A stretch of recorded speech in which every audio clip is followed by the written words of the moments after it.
அனைவருக்கும் வணக்கம். சக்தியும் நானும். பிற தோஷங்களை தீர்க்கும் பிரதோஷம் வழிபாடு செய்யும் பழக்கம் உங்களுக்கு இருக்கா? சரி, கோவில்ல போயிட்டு பிரதோஷ வழிபாடு செய்யற நீங்க வெறுங்கையோட போவீங்களா இல்ல பூ வாங்கிட்டு போவீங்களா? சுவாமிக்கு சாத்த பூ வாங்கிட்டு போவீங்க இல்லையா? என்ன பூ வாங்கிட்டு போவீங்க? இந்த பதிவில் என்னென்ன பூ நீங்கள் வாங்கிட்டு போய் சுவாமிக்கு சாத்தினீங்கன்னா என்னென்ன பலன்கள் கிடைக்குங்கிறத நான் சொல்கிறேன். தெரிஞ்சுக்கிறீங்களா? வாங்க வீடியோக்குள்ளே போகலாம். வீடியோவை ஸ்கிப் பண்ணாமல் பாருங்கள். இது உங்களுக்கு ரொம்பவே பயனுள்ளதாக இருக்கும். சரி, நம்ம சாதாரணமாக சொந்தக்காரங்க வீட்டுக்கு போகிறதுனாலும் சரி, யாரையாவது பார்க்க போகிறதுனாலும் சரி, கண்டிப்பாக கையில் பூ வாங்கிட்டு போவோம். ஏன்னா பூங்கிறது ஒரு மங்களகரமான பொருள் அப்படிங்கிறது நம்ம எல்லோருக்குமே தெரியும். அந்த பூவை பார்க்கும் போதே நம்ம எதுவுமே வாங்கிட்டு போகலனா கூட அவங்க அந்த பூவை பார்த்ததுமே சந்தோஷப்படுவாங்க. ஏன்னா எல்லா பெண்களுக்குமே பூங்கிறது ரொம்பவே பிடித்தமான ஒரு மங்களகரமான விஷயம். இது நம்ம எல்லாருக்குமே தெரியும் இல்லைங்களா?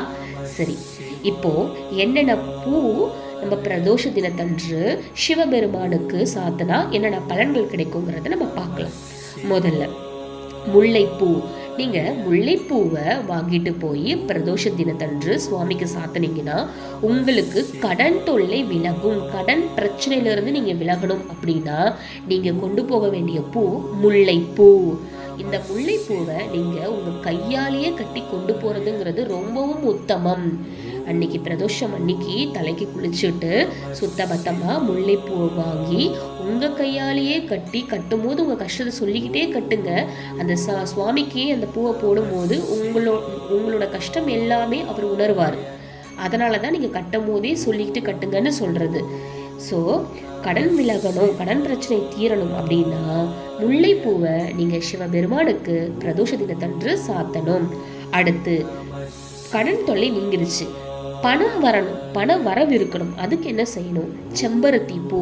செம்பருத்தி பூவை பிரதோஷ தினம் அன்று சிவபெருமானுக்கு சாத்தனீங்க அப்படின்னா உங்களுக்கு பணப்பிரச்சனை தீர்ந்து பண வரவு ஏற்படும். பண வரவு ஏற்படும். அடுத்து உங்களுக்கு திருமணம் கைகூட வேண்டுமா? திருமணம் கைகூடணும்னா கண்டிப்பா நீங்க ரோஜா பூ கொண்டு போயிட்டு சிவபெருமானுக்கு சாத்தணும். அடுத்து மோட்சம் கிடைக்கணும் அப்படின்னா எருக்கம்பூ. எருக்கம்பூவை சிவபெருமானுக்கு பிரதோஷ தினத்தன்று சாத்தினீங்கன்னா உங்களுக்கு மோட்சம் கிடைக்கும்.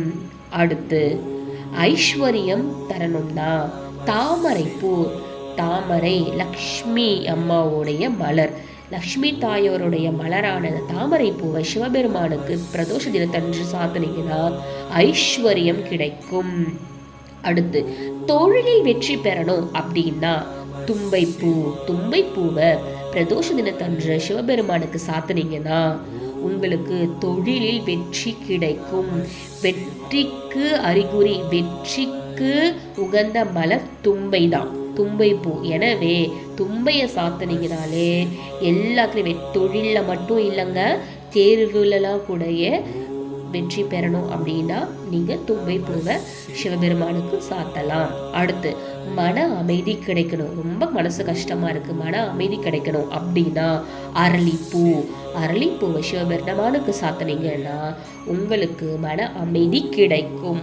அடுத்து தம்பதியினர் சந்தோஷமா இணக்கமா இருக்கணும் அப்படின்னா மல்லிப்பூ.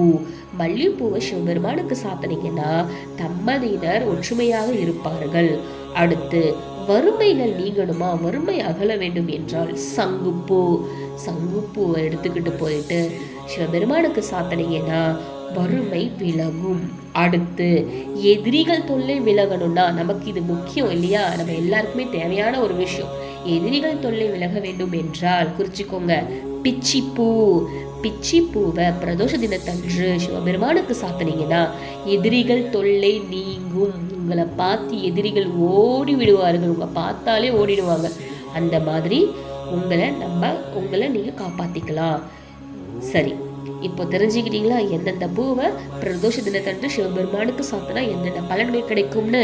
இனி பிரதோஷ தினத்திற்கு போகும்போது உங்களுக்கு இதில் என்ன தேவையோ அதற்கு ஏற்ற பூவை வாங்கிட்டு போய் சிவபெருமானுக்கு சாத்தி மகிழுங்க.